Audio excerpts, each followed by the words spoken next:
Walking down the avenue where we used to play, the house on the corner is still the same today as it was when we were children, innocent as innocent can be.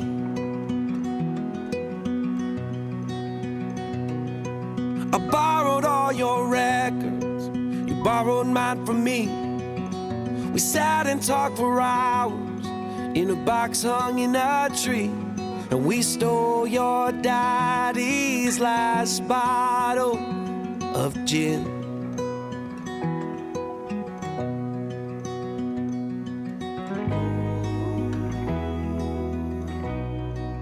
Those were the times. I'm backtracking a bit to show you how I finally worked out to get a good finish on the gel coat. So I started out by cutting it back because the gel coat was pretty healthy in its thickness. It hadn't been over sanded or cut back over time. There are a few star fractures and things of that nature, a few bumps up against hard objects that have happened over the years, but nothing that I didn't think that I could accommodate in a cut back and polish. So I started with a pretty decent cut of about 600 grit, because there was a lot of heavy oxidisation and scratches that I wanted to remove. You can see that she's still a bit of a mess below the waterline, so I had removed most of the oysters and barnacles, but that was another project for later on to do the underwater sections. So I'm working my way up through the grits, then cleaning off between cuts thoroughly so that you're not working over the top of a coarser grit. It's important to get the all residual previous grit off the surface before you upgrade to the next grit. And the rule of thumb is that I start with a particular grit. So say if I start with 600, then the next one will be 1200, then say 2000, something like that. So approximately double the grit size each time.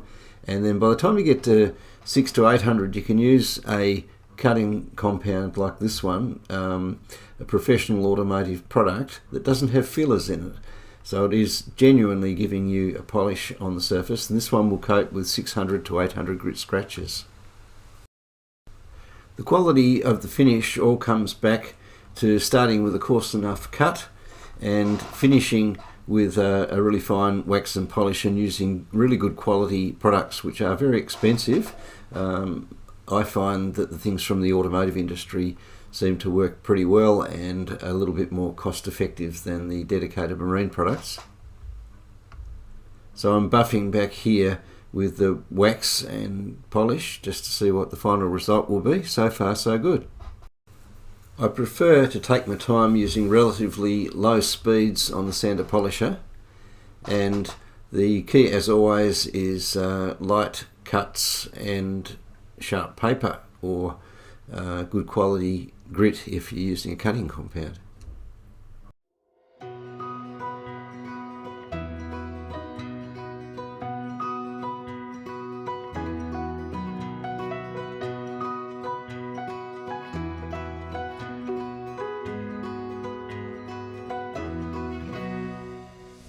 I'm finishing off here once again with a good quality wax and polish that has a bit of a cut still in it. In some cases this would be the only product you would need, however this gel coat was way too far gone for that.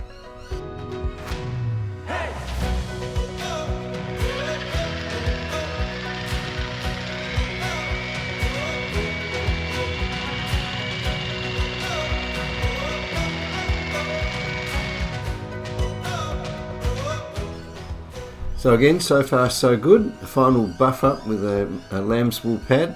Again, not using too high speed, but you can see this is coming up beautifully.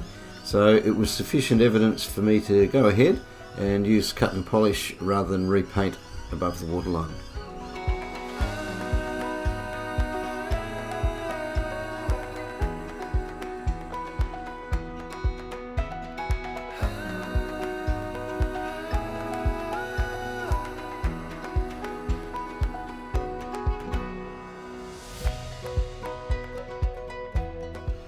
So the noisy miners outside my window have decided to play a big part in this voiceover.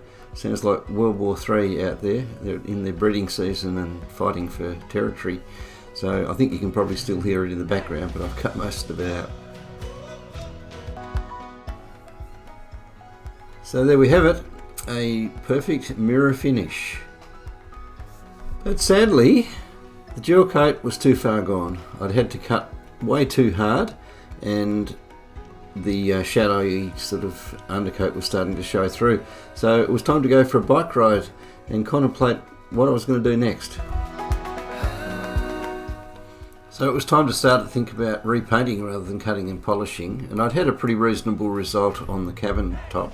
So I brought out the roller, and what I found though was that the texture was just too great. It was just too hot and windy, and it was flashing off. So I cut it back and was thinking about the next step, and in the end I decided that I'd just cut straight to the chase and respray. Spraying itself was going to be enough of a challenge in these circumstances, but the roller left too much of a texture, and roll and tip, no matter what you try, still leaves brush marks in the finish, depending I suppose on what kind of paint you're using, but it certainly left brush marks in there. So it was time to wait for a nice cool still morning, and when my neighbours had moved their vehicles all out of the way, or as it turned out they went away for the weekend, so it was a perfect opportunity to spray in the driveway.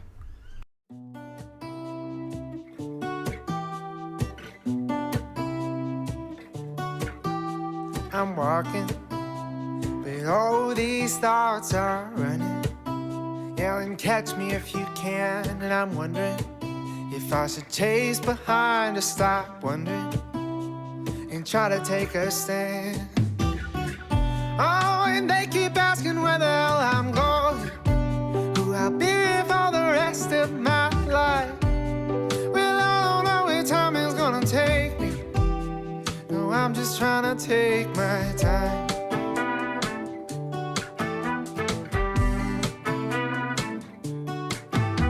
I'm dreaming, and my coffee is steaming, getting colder with time, and I'm wondering if maybe all this dreaming is better left to the night. Oh, but lately I've been having trouble sleeping. Well, I just toss and turn all night, and I don't know where time is gonna take me. No, I'm just trying to take my time.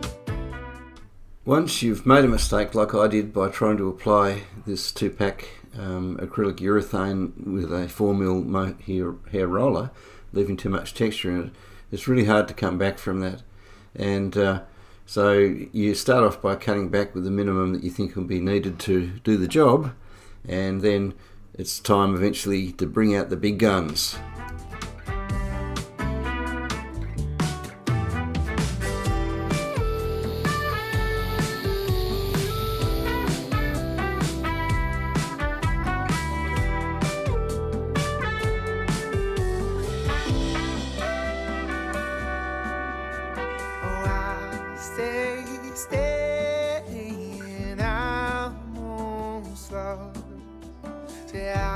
Stay steady and I'll move slow.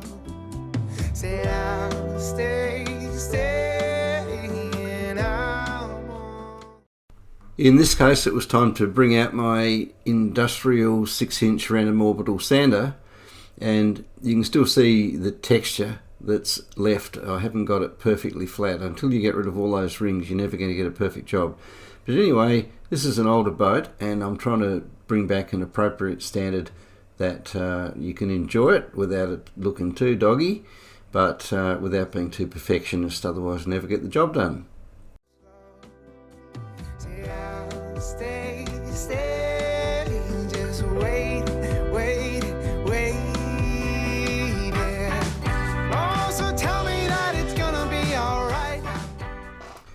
Masking up ready for a spray outdoors like this is quite a quick job if you're using the right kind of products for masking, and you can quickly get everything covered up, and then away we go. So I'm using a high volume, low pressure spray gun, which means that it puts up to 70% of the material onto the surface, so you're not throwing too much into the atmosphere. As I said, the neighbours have gone on holiday, and it's a nice cool windless morning. And in places it's near enough to perfect. If you get in there and have a look really closely, you'll see that there's still some imperfections there, but it's really adequate for the purpose that I'm trying to achieve, the quality for a boat that you can have fun in and you're not too perfectionist or detailed about it. The boat was built in about 1978, so it's come up pretty much like a new one.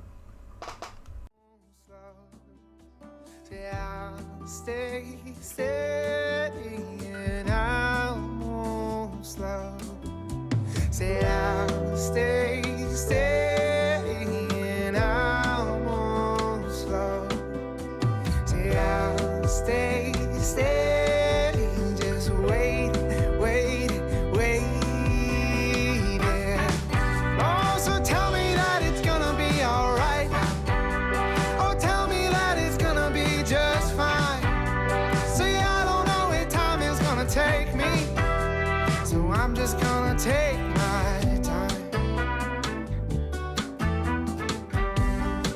Oh, I'm just gonna take my time.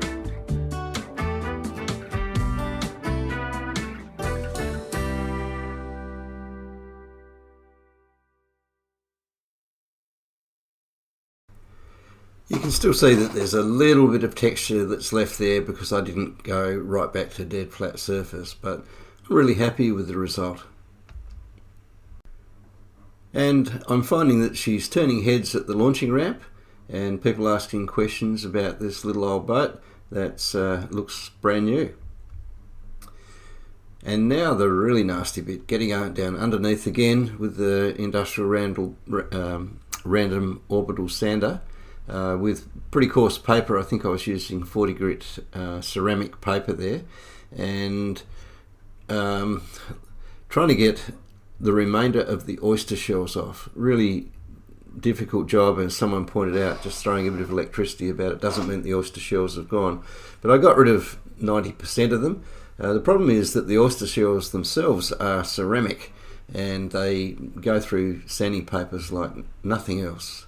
But if you can get them pretty flat, and then I used a flat 2-pack polyurethane finish, doesn't need anti-fouling under there, and I did it in a charcoal grey, and I think it's come up pretty schmick. Because it's on and off the trailer, you always get a few little scuffs, so kept a bit of the product on hand so that if I get a few little scratches here and there, I can touch them up between outings. I hope you've enjoyed this video. If you've got any questions, feel free to ask in the comments, and I'll try and get back to you with my thoughts. I don't know all the answers, and many times people that contribute there can help me improve my technique and others along the way. So see you next time. Click on the like button and subscribe to the channel if you haven't done before, because that helps me to keep the videos coming.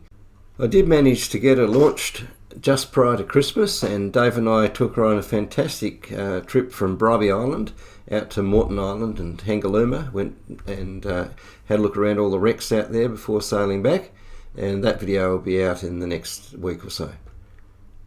See you next time.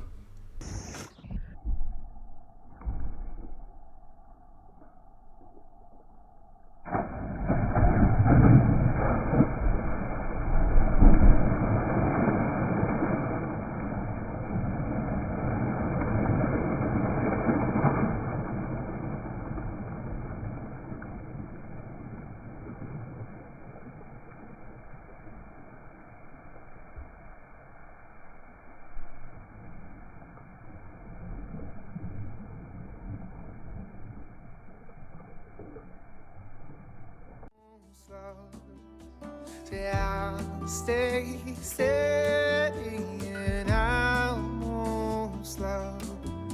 Say I'll stay